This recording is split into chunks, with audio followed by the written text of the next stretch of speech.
Assalamualaikum warahmatullahi wabarakatuh. Nama saya Hardiansah dari Prodi Pendidikan Bahasa dan Sastra Daerah Indonesia dengan dosen pengampu Bapak Dr. Mangatur Sinaga M. Hum.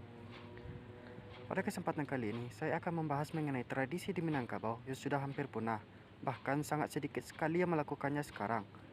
Padahal tradisi ini sangat erat kaitannya dengan budaya Minangkabau, dimulai dari kegiatan sampai makna kita melakukan kegiatan tersebut setiap harinya.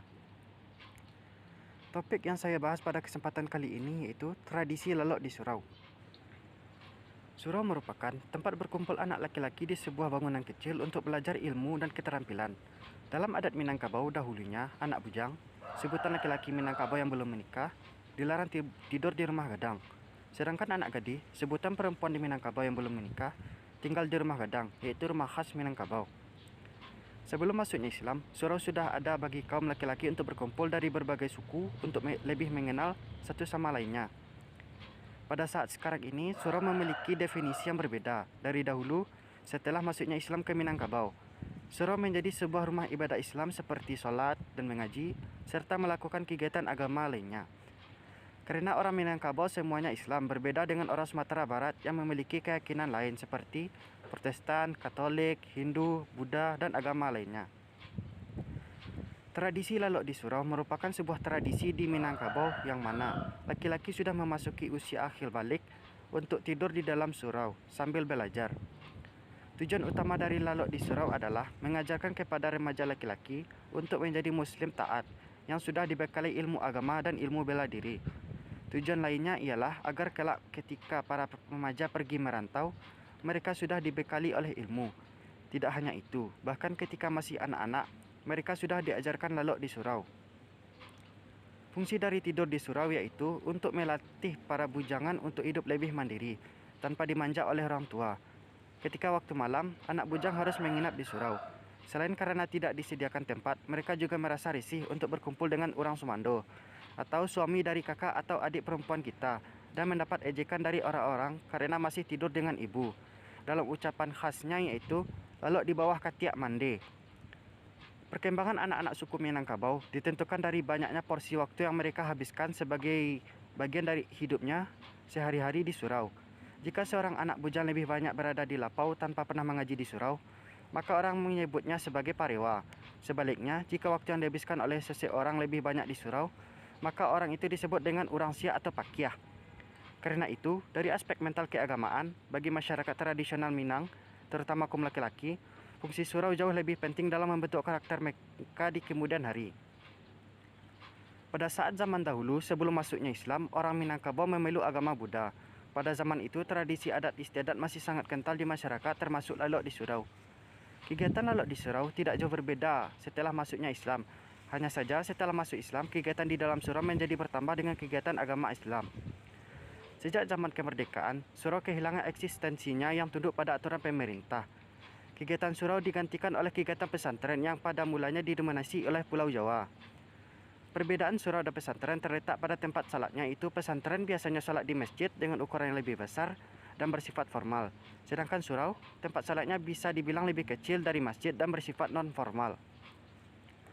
Nilai-nilai yang terkandung dalam tradisi lalok di surau yaitu mengajarkan untuk mengenal satu sama lain dari berbagai suku, mengamalkan katonan ampek, mendaki, menurun, mendata, dan melereng, mendekatkan diri kepada Allah, mengetahui ranji seseorang apabila akan menikah nanti.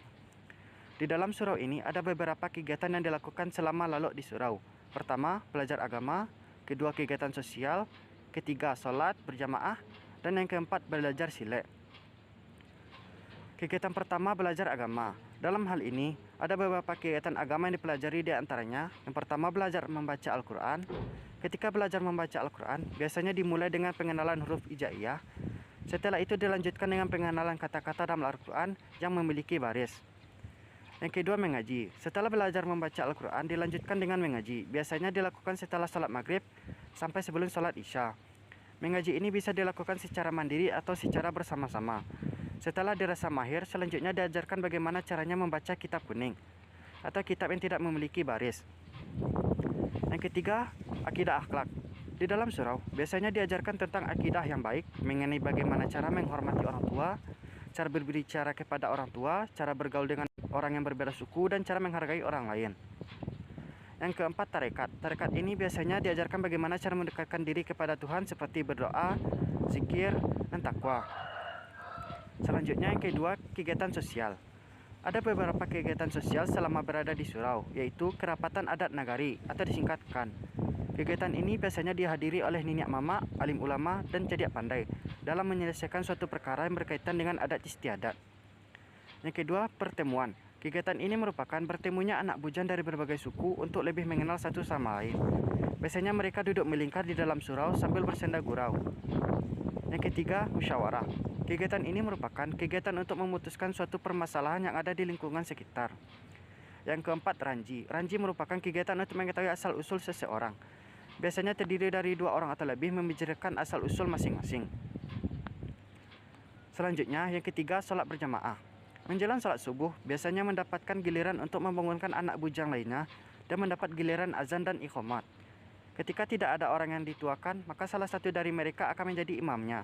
Selanjutnya, ketika memasuki waktu maghrib, para anak bujang akan berkumpul di surau untuk melaksanakan sholat bersama. Mereka tidak diperkenankan untuk keluar dari lingkungan surau sampai sholat isya selesai. Selanjutnya yang keempat, silek. Setiap selesai sholat isya, para anak bujang akan keluar surau untuk belajar silek. Didampingi seorang guru mereka, diajarkan untuk bertahan diri dari serangan musuh. Seperti ungkapan, musuh pantang dicari, basuh pantang dielakkan. Setelah menguasai dasar silek, mereka akan diajarkan untuk bertarung satu sama lain dalam artian latihan bela diri. Setelah mampu untuk bertarung, maka mereka diajarkan menggunakan senjata khas Minangkabau, yaitu kurambit atau yang biasa disebut kurambiak. Senjata ini berbentuk seperti pisau kecil yang melengkung. Senjata ini terinspirasi dari bentuk cakar harimau dengan cara digenggam. Setelah menguasainya, maka para anak bujang telah siap untuk dilepas pergi merantau ke negeri orang dengan bekal ilmu agama dan ilmu bela diri yang ada. Terima kasih kepada teman-teman yang telah menyaksikan pembahasan mengenai tradisi lalok di surau. Sebagai bangsa Indonesia, tentu harus melestarikan tradisi yang ada di seluruh wilayah, terutama wilayah sekitar kita. Mengembalikan eksistensi surau menjadi suatu pembelajaran non-formal yang memiliki banyak manfaatnya tentu tidak mudah, karena juga harus tunduk pada aturan pemerintah yang juga menyarankan masuk pesantren. Mungkin tradisi ini juga bisa diterapkan di daerah lain selain Minangkabau. Karena saat zaman sekarang ini, anak-anak bujang menjadi lebih manja dengan perkembangan teknologi yang ada dan juga membuat mereka lebih malas. Sekian, terima kasih. Assalamualaikum warahmatullahi wabarakatuh.